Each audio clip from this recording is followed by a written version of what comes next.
The small town of Eldenbrook was the kind of place where time seemed to stand still. Nestled between rolling green hills and ancient stone walls, it had an air of quiet charm that drew visitors in but kept secrets close. The streets were lined with cobblestones worn smooth by countless footsteps, and the scent of freshly baked bread wafted from the local bakery each morning. Life here was predictable, peaceful, and slow, just how most people liked it. On this particular autumn morning, a gentle breeze carried fallen leaves across the town square, scattering them like confetti around the towering cenotaph at its center. The monument stood as a silent reminder of sacrifices made long ago, though few paused to think about it anymore. Most residents hurried past, too busy with their daily routines to notice. But today, something unusual caught their attention. An elderly man shuffled into the square, leaning heavily on a wooden cane. His name was Thomas, and he was no stranger to the townsfolk. Many recognized him as one of the last surviving veterans of World War II, though they rarely saw him outside his modest home these days. Dressed in a threadbare coat that spoke of years gone by, Thomas moved slowly, his steps deliberate and measured. In his hand, he clutched a faded photograph, its edges frayed from years of handling. His eyes, clouded with age but sharp with memory, scanned the area until they landed on the figure standing guard near the cenotaph. Across the square, a young royal guard named Edward stood tall and proud, his crimson uniform immaculate against the muted colors of the season. He held his rifle upright, posture rigid, every movement precise. Edward had recently joined the ranks of the Royal Guards, eager to serve and uphold traditions older than he was. To him, duty meant perfection, and perfection meant never faltering, not even for a moment. Yet despite his stern exterior, there was a kindness in his gaze that hinted at a deeper sensitivity beneath the uniform. As Thomas approached, the murmurs of passers-by grew quieter, replaced by an unspoken curiosity. What was the old man doing here? Few could recall seeing him venture out so purposefully before. When Thomas stopped a few feet away from Edward, the tension in the air became palpable. For a moment, nothing happened. Then, with trembling hands, Thomas raised his arm in a salute, a gesture both solemn and unexpected. It wasn't just any salute, it was one born of respect, pain, and memories too heavy to bear alone. Edward froze, unsure how to respond. Protocol dictated he remain stoic, focused solely on his role as a guard. But something about the way Thomas looked at him, his weathered face etched with sorrow, his eyes glistening with unshed tears, made it impossible to ignore. Against all training, Edward's instincts took over. Slowly, deliberately, he returned the salute, his movements steady but filled with a newfound reverence. The crowd watching from a distance exchanged glances, whispering among themselves. Who was this old man, and why had he chosen to honor the guard in such a profound way? No one knew yet, but the weight of the moment hung heavy in the crisp autumn air. Whatever story lay behind Thomas's actions, it was clear that it mattered, not just to him, but perhaps to everyone gathered there.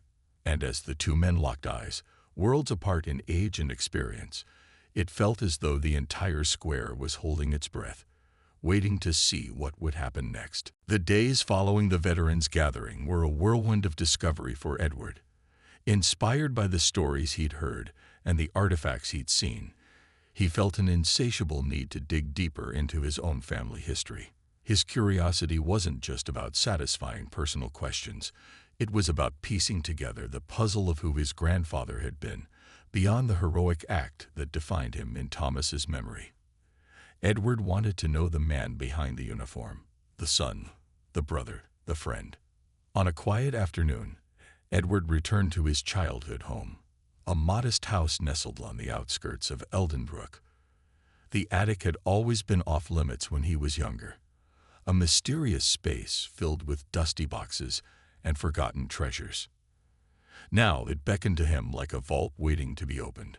Armed with determination and a flashlight, he climbed the creaky stairs, each step groaning under his weight as if protesting the intrusion. The attic was exactly as he remembered it, dimly lit, cluttered with relics from decades past, and thick with the scent of aged wood and paper. Edward began sifting through the boxes one by one, his fingers brushing against brittle letters, faded photographs, and tarnished medals. At first, it seemed like a futile search, just fragments of lives lived long before his time. But then, tucked beneath a stack of yellowed newspapers, he found it, a small leather-bound journal. The journal was worn, its edges frayed and its cover cracked from years of handling. On the first page, written in neat but slightly uneven handwriting, were the words, "To my family, should I not return." Edward's breath caught in his throat. It was his grandfather's voice, preserved in ink and paper, speaking across the gulf of time. He sat cross-legged on the floor, the journal cradled in his lap, and began to read. Each entry transported him to another world, a world of chaos and courage, fear and hope. His grandfather wrote candidly about the hardships of war, describing sleepless nights spent shivering in trenches, the deafening roar of artillery, and the haunting sight of comrades falling beside him. But there were also moments of light amidst the darkness. Jokes shared around campfires, letters received from home, and dreams of returning to a peaceful life. One passage struck Edward particularly hard. "If I am remembered, let it not be for my bravery, but for the love I carry for those I leave behind." Edward couldn't stop reading, even as tears blurred the pages. For the first time, he saw his grandfather not as a distant figure immortalized by sacrifice, but as a person, flawed, vulnerable, and deeply human. When he finally closed the journal, his mind was racing with emotions too complex to untangle. He knew this wasn't something he could keep to himself.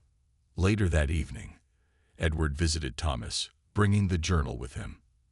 They sat together in Thomas's living room, the soft glow of a table lamp illuminating their faces. "I found this," Edward said, holding out the journal. "It's his." Thomas took it gently, his hands trembling as he opened it. As he read excerpts aloud, his voice cracked with emotion. Some entries made him chuckle softly, recalling memories of his brother's humor. Others brought tears streaming down his cheeks. "He never stopped thinking about you," Thomas told Edward, his eyes shining. "Even in the darkest moments, he held on to hope, for all of us." Together, they pored over the journal late into the night, finding solace in the words that bridged generations. By the time they finished, both men felt a profound sense of closure, not because the pain of loss had vanished, but because they had reclaimed something precious, a connection to the man who had shaped their lives in ways neither fully understood until now. As Edward left Thomas's house that night, clutching the journal close to his chest, he realized something important. This wasn't just his grandfather's story anymore. It belonged to everyone who had ever loved, lost, or fought for a better tomorrow. And it was up to them to ensure it would never be forgotten. The bond between Thomas and Edward deepened with each passing day, growing into something neither of them had anticipated.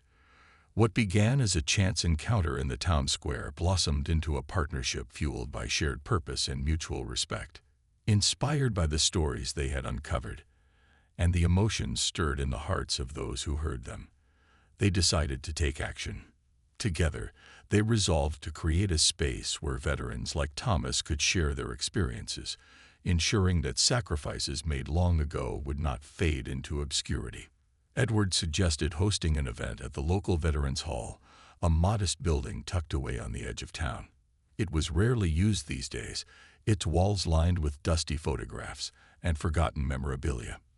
But Edward saw potential in the space, a place where memories could be brought back to life, where voices silenced by time could speak again. Thomas agreed immediately, his eyes lighting up at the idea. "It's about time we gave these stories a home," he said, his voice filled with determination. Word spread quickly through Eldenbrook. Flyers were posted in shop windows, announcements made during church services, and invitations extended to families across the region. The response was overwhelming. Veterans who hadn't spoken of their experiences in decades suddenly found themselves compelled to share. Families rummaged through attics and basements, unearthing old letters, medals and photographs they thought had been lost forever. Even those without direct ties to the military felt drawn to participate, eager to honor the courage of those who had served. On the evening of the gathering, the Veterans Hall buzzed with energy. Tables were set up along the perimeter, each one adorned with artifacts that told a story. Dog tags worn thin from years of use, helmets dented by shrapnel, flags folded neatly into triangles. At the center of it all stood Thomas and Edward, side by side, welcoming everyone who walked through the door. For Thomas, it was a chance to reconnect with comrades he hadn't seen in years. For Edward, it was an opportunity to learn more about the legacy he carried. As people mingled, laughter and tears flowed freely.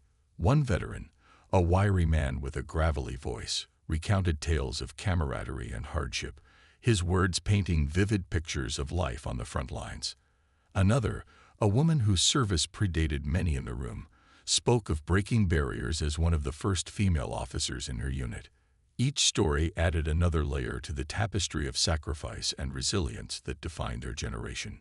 Thomas eventually took his place at the front of the room, his presence commanding yet gentle. He held up the now familiar photograph of himself and his brother, his hand steady despite the weight of emotion behind his words. "This is my brother," he began, his voice carrying across the hushed crowd. "And today, I want you to meet him, not just as a soldier, but as a man who lived, loved, and gave everything for what he believed in." His words resonated deeply, drawing nods and murmurs of agreement from those seated before him. Edward watched silently from the sidelines, his heart swelling with pride and gratitude. As Thomas spoke, he realized how much this gathering meant, not just to the veterans, but to everyone present. It wasn't just about remembering the past, it was about bridging generations, fostering understanding, and reminding the community of the human cost of freedom. When Thomas finished speaking, the room erupted into applause, the sound echoing off the wooden beams overhead. Edward stepped forward then, his uniform crisp and polished, and addressed the crowd. "Tonight, we honor not just one man, but all who have served," he said, his voice clear and unwavering. "Let us carry their stories forward, so that no sacrifice is ever forgotten." By the end of the evening, strangers had become friends, and stories once buried were now alive in the collective memory of the town. Thomas and Edward stood together, watching as people lingered, reluctant to leave. In that moment, they knew they had achieved something extraordinary, a renewed sense of connection, a shared commitment to preserving the past, and a promise to keep the flame of remembrance burning bright. Thomas's voice was barely above a whisper as he began to recount the story etched into his memory. The crowd around them had grown larger, drawn by the palpable intensity of the moment. Mothers held their children close, elderly couples leaned in with rapt attention, and even the breeze seemed to still, as if nature itself wanted to listen. Edward stood frozen, his eyes locked on Thomas, afraid to miss a single word. "It was during the war," Thomas started, his gaze drifting to some distant horizon only he could see. "We were brothers, yes, but we were also soldiers, side by side, fighting for something bigger than ourselves." He paused, swallowing hard, his weathered hands clutching the photograph like a lifeline. "It wasn't supposed to be that way. I was older. I should have been the one looking out for him. But he always had this stubborn streak, always putting others first." Edward listened intently, his chest tightening with every sentence. This man, the soldier in the photograph, wasn't just a name or a face anymore. He was real, alive in Thomas's words, and somehow connected to Edward in ways he couldn't yet fully grasp. Thomas continued, his voice trembling but steady. "The day it happened, we were pinned down behind enemy lines, shells exploding everywhere, smoke choking the air. We thought we'd lost the rest of our unit, but then we heard them, enemy troops closing in. We didn't have much time." His fingers traced the edge of the photograph absently, as though trying to hold on to the image of his brother one last time. There was a bunker nearby, half collapsed but still standing. If we could make it there, we might survive. But the open ground between us and safety. He shook his head, his expression heavy with regret. I told him to go first. I figured I'd cover him, give him a chance. But your grandfather, he wouldn't hear of it. Said he'd take point, said he'd clear the way. And before I could argue, he ran. Edward felt his breath hitch in his throat. The vividness of Thomas's description made it feel as though they were standing right there, amidst the chaos of battle. He could almost hear the deafening roar of artillery, the sharp crack of gunfire slicing through the air. He made it halfway before they spotted him. Thomas went on, his voice breaking slightly. They opened fire, and he went down. But instead of staying down, he kept moving, crawling, dragging himself forward. He shouted at me to run, to get to the bunker while he held them off. By the time I reached cover, he was gone. A tear slipped down Thomas's cheek, glistening in the soft light. He saved me that day, Edward. Gave his life, so I could live. And ever since, I've carried the weight of that sacrifice with me. Every morning I wake up, I think about him. About what he did, what he gave up. The silence that followed was profound, broken only by the occasional sniffle from the crowd. Edward felt as though the ground beneath him had shifted. All his life, he'd known his grandfather as a distant figure, a name spoken in passing during family gatherings. But now, hearing Thomas speak, he realized how little he truly understood. This wasn't just a story of heroism. It was a story of love, loss, and unbearable courage. Finally, after what felt like an eternity, Thomas looked directly at Edward. His eyes were wet but unwavering. "I don't want him to be forgotten," he said firmly. "Not again. Not ever. Promise me you'll remember him." Edward nodded without hesitation, his own eyes brimming with tears. "I promise," he whispered, his voice thick with emotion. And in that moment, something unspoken passed between them. A bond forged not just by blood, but by the shared understanding of sacrifice and legacy. As the crowd watched, many wiping away tears of their own, it became clear that this wasn't just Thomas's story or Edward's inheritance. It belonged to everyone who had ever loved, lost, or fought for something greater than themselves. The idea came to Edward one night, as he sat alone in his room, the journal resting open on his desk. Its pages seemed to glow faintly in the lamplight, each word a thread connecting him to the past. He thought about the gathering at the Veterans Hall, the laughter, the tears, the shared sense of purpose, and realized that while it had been powerful, it wasn't enough. These stories, these lives, deserved more than a single evening of remembrance. They needed something permanent, something that would ensure their legacies endured for generations to come. Edward reached out to Thomas the very next morning, his mind brimming with plans. "We need to do something bigger," he said earnestly. "Something lasting. A memorial event, right here in the square. For everyone." Thomas nodded slowly, his eyes lighting up with understanding. "You're right," he replied. "It's time we gave them the recognition they deserve. Not just your grandfather, but all of them. Every soldier, every family who waited and worried. Let's make it count." And so, the preparations began. Word spread quickly through Eldenbrook, igniting a wave of enthusiasm and support. Local businesses donated materials, volunteers offered their time, and families brought cherished mementos to display. The town square transformed into a living tribute. Photographs mounted on boards, medals encased in glass, letters handwritten in faded ink. Each item told a story, a fragment of history brought back to life. On the day of the ceremony, the square was unrecognizable. Flags fluttered gently in the breeze, their colors vibrant against the pale autumn sky. Rows of chairs were set up, filled with townsfolk young and old, many clutching tissues or holding hands. At the center stood a podium draped in red cloth, flanked by floral arrangements and a large portrait of Thomas's brother, Edward's grandfather, smiling warmly as if watching over the proceedings. As the crowd settled, Thomas took his place at the front, leaning heavily on his cane but standing tall with pride. Beside him, Edward stood in full uniform, his posture rigid yet his expression soft with emotion. When the moment came, Edward stepped forward to deliver the opening remarks. His voice rang clear and steady, carrying across the hushed gathering.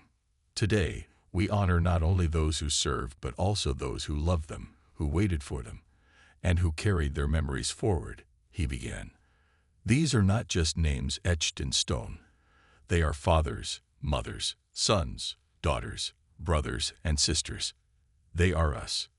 The audience listened intently, nodding along as Edward recounted snippets from his grandfather's journal, quoting lines that resonated deeply with everyone present. "If I am remembered," he read aloud, his voice thick with emotion, "let it not be for my bravery, but for the love I carry for those I leave behind." The words hung in the air, simple yet profound, drawing quiet sobs from some and thoughtful silence from others. When Edward finished speaking, Thomas rose to join him. Though frail, his presence commanded respect. He spoke briefly but powerfully, sharing anecdotes about his brother's humor, kindness, and unwavering spirit. "He gave everything so we could have today," Thomas said, his voice breaking slightly. "Let's promise to never take that for granted." By the end of the ceremony, there wasn't a dry eye in the square. Children clung to their parents, elders wiped away tears, and even the youngest attendees seemed to grasp the significance of the moment. As the final notes of a bugler's rendition of Taps echoed through the crisp air, the crowd joined in a spontaneous round of applause, a collective expression of gratitude and unity. For Edward and Thomas, standing side by side amidst the sea of faces, the weight of what they had accomplished settled over them like a warm blanket. It wasn't just a memorial.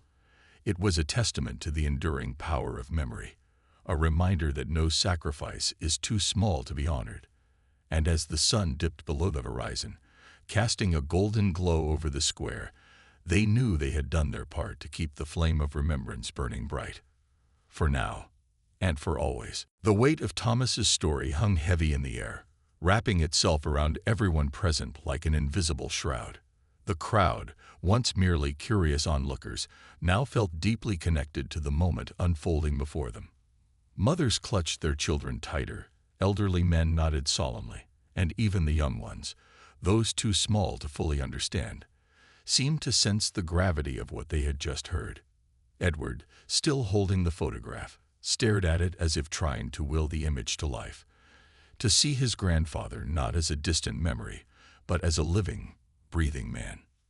Thomas turned his gaze toward the cenotaph, its weathered surface bearing names etched in stone, names that represented lives cut short, dreams unfulfilled, and families forever changed. "This is why I come here sometimes," he admitted quietly, his voice carrying just enough for those nearby to hear. "To remind myself that he wasn't alone, that so many others gave everything too." His words struck a chord with Edward, who had always viewed the monument as part of his duty to guard, never really thinking about the stories behind the names. Edward took a step closer to Thomas, his mind racing with questions. What was he like? He asked softly, almost afraid to break the spell of the moment. "I mean, outside of the war. Was he?" He hesitated, unsure how to phrase it without sounding naive. "Was he happy?" Thomas let out a small, bittersweet laugh, the sound tinged with both warmth and sorrow. "Happy? Oh yes, he was full of life, your grandfather. Always cracking jokes, even when things were tough. You remind me of him sometimes, the way you carry yourself, the kindness in your eyes." He paused, studying Edward's face as though searching for traces of the brother he'd lost. He loved fiercely, Edward. His family, his friends, even strangers. He had this way of making people feel seen, valued. It's why he ran ahead that day. He couldn't bear the thought of anyone else getting hurt. Edward swallowed hard, feeling the enormity of his grandfather's character settle over him like a mantle. Until now, he'd only known fragments, a few faded photographs, a handful of second-hand stories, but nothing that painted the complete picture of the man his grandfather had been. Now, hearing Thomas speak, he began to see him clearly. A hero, yes, but also a son, a brother, a friend, someone who laughed, dreamed, and lived fully, right up until the end. As the two men stood there, side by side, the murmurs of the crowd grew louder. A woman stepped forward, her hands clasped tightly together. "My father served with him," she said, her voice trembling. "He used to talk about him all the time, how brave he was, how selfless. We didn't know his name, but we knew his actions saved dozens of lives." Others nodded in agreement, sharing their own connections to the man whose legacy had touched so many.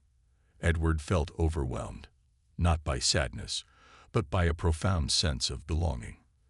For years, he'd struggled to find meaning beyond the uniform, wondering if he could ever measure up to the standards set by those who came before him. But now, standing beside Thomas and listening to these stories, he realized something important. It wasn't about living up to anyone else's expectations. It was about honoring their sacrifices by living well, by being kind, by remembering. Thomas placed a gentle hand on Edward's shoulder, pulling him back to the present. "You're doing him proud, lad," he said, his voice steady despite the tears in his eyes. "Just by listening, by caring, you're keeping his spirit alive." Edward nodded, unable to speak past the lump in his throat. For the first time in his life, he felt truly connected to the lineage he carried, not through medals or titles, but through the humanity of the man who had given everything. And as the sun dipped lower in the sky, casting golden light over the square, the crowd began to disperse slowly, each person carrying a piece of the story with them. But for Edward and Thomas, the moment lingered. They remained there, side by side, united by a bond forged in memory and strengthened by shared purpose. Neither spoke, but neither needed to. In that quiet companionship, they found solace and the promise that no sacrifice would be forgotten. Months had passed since the memorial event, but its impact lingered in Eldenbrook like the faint scent of autumn leaves after a crisp morning. The town square, once simply a quiet gathering place, now bore a new addition, a polished stone plaque mounted near the cenotaph. Its surface gleamed under the sunlight, engraved with names and dates that told stories of courage and sacrifice. At its center was an inscription dedicated to Thomas's brother, Edward's grandfather, and all those who had given everything for their loved ones and their country. The unveiling ceremony brought the community together once again, this time with a sense of closure rather than discovery. Families gathered around the plaque, some running their fingers over the etched letters as if trying to feel the lives behind them. Children played nearby, blissfully unaware of the weight of history beneath their feet, while older generations stood quietly, reflecting on how far they'd come since that fateful day when Thomas saluted Edward in the square. It wasn't just a monument, it was a promise kept, a debt repaid. Thomas arrived early, leaning heavily on his cane but smiling warmly at everyone he passed. He wore his best coat, though it was worn thin at the elbows, and carried a single red rose in his hand. Edward accompanied him, resplendent in his Royal Guard uniform, though today he felt less like a soldier and more like a bridge between past and present. As they approached the plaque together, the crowd parted respectfully, making way for the two men whose bond had sparked so much healing. When the moment came, Thomas stepped forward to say a few words. His voice trembled slightly, but there was no mistaking the strength in his tone. "This isn't just for my brother," he began, holding up the rose before placing it gently at the base of the plaque. "It's for every man, woman, and child who has ever been touched by war. For those who served, for those who waited, and for those who carry the torch of memory today." He paused, looking out at the sea of faces before adding softly, "Thank you for remembering." Edward followed, speaking with a clarity that commanded attention. "My grandfather gave his life so others could live," he said, his gaze steady and sincere. "But he also taught me something I'll carry forever, that love endures. Love for family, for friends, for strangers, even for people we'll never meet. That's what we're honoring here today. Not just sacrifice, but connection." As the ceremony concluded, The crowd dispersed slowly, leaving small tokens of remembrance by the plaque. Flowers, photographs, handwritten notes. Among them was the faded photograph of Thomas and his brother, now framed and displayed prominently beside the plaque. It served as a reminder that these weren't just names carved into stone. They were real people with dreams, fears, and loves that transcended time. Later that evening, as the sun dipped below the hills and painted the sky in hues of orange and pink, Thomas and Edward found themselves alone in the square. The air was cool, carrying the faint rustle of leaves skittering across the cobblestones. They stood side by side, neither speaking but both feeling the same quiet satisfaction. "You did good, lad," Thomas said finally, breaking the silence. His voice was soft, but filled with pride. "He'd be proud of you." Edward nodded, blinking back tears. "I hope so," he replied. "But it's because of you, Thomas. You reminded us all why we can't forget." For a long moment, they simply stood there, watching the shadows lengthen and listening to the distant hum of life in Eldenbrook. Though sadness still lingered, for Thomas, the loss of his brother, for Edward, the weight of his legacy, it was tempered now by something else. Peace. They had done what they set out to do. They had honored the fallen, united a community, and ensured that no story would fade into silence. As they turned to leave, the square bathed in golden twilight, Thomas glanced back one last time at the plaque. A gentle smile crossed his face, a smile not of sorrow, but of gratitude. And Edward, walking beside him, felt the same quiet resolve settle in his heart. Their work wasn't finished. Memories demanded vigilance. But for now, they had fulfilled their duty. Together, they had transformed lament into legacy, pain into purpose, and loss into love. Edward's salute lingered in the air, a silent bridge connecting two lives separated by decades. The young guard lowered his arm, but didn't step back into his rigid stance. Instead, he found himself stepping forward, breaking the strict protocol he had drilled into his very bones. His curiosity outweighed his discipline. And for once, he didn't care about the consequences. "Sir," Edward said softly, his voice cutting through the quiet hum of the square, "is there something I can help you with?" Thomas didn't answer immediately. His gaze remained fixed on Edward, studying him as if trying to piece together fragments of a puzzle. Tears welled up in his eyes, glinting like morning dew under the pale sunlight. He opened his mouth as if to speak, then closed it again, overcome by emotion. Instead of words, he extended the faded photograph toward Edward, his hand trembling slightly. Edward hesitated only for a moment before reaching out to take it. As his fingers brushed against the worn paper, he felt an odd sense of connection, as though the photograph carried more than just ink and memory. It carried weight, history, and perhaps even pain. He brought it closer to his face, squinting at the image captured within its borders. The photo showed two soldiers standing side by side, their uniforms dusty but their expressions resolute. One of them was unmistakably Thomas. His younger self bore the same sharp jawline and piercing eyes, though now softened by age. The other man stood slightly taller, his broad shoulders squared and his smile faint but warm. There was something familiar about him, something that tugged at the edges of Edward's consciousness. It wasn't until he looked closer at the details, the curve of the man's nose, the way his brow furrowed ever so slightly, that realization dawned on him. "Who is this?" Edward asked, pointing to the second figure. His voice wavered, betraying the sudden rush of emotion swelling inside him. He already suspected the answer, but he needed to hear it aloud. Thomas swallowed hard, his throat dry from years of carrying unspoken truths.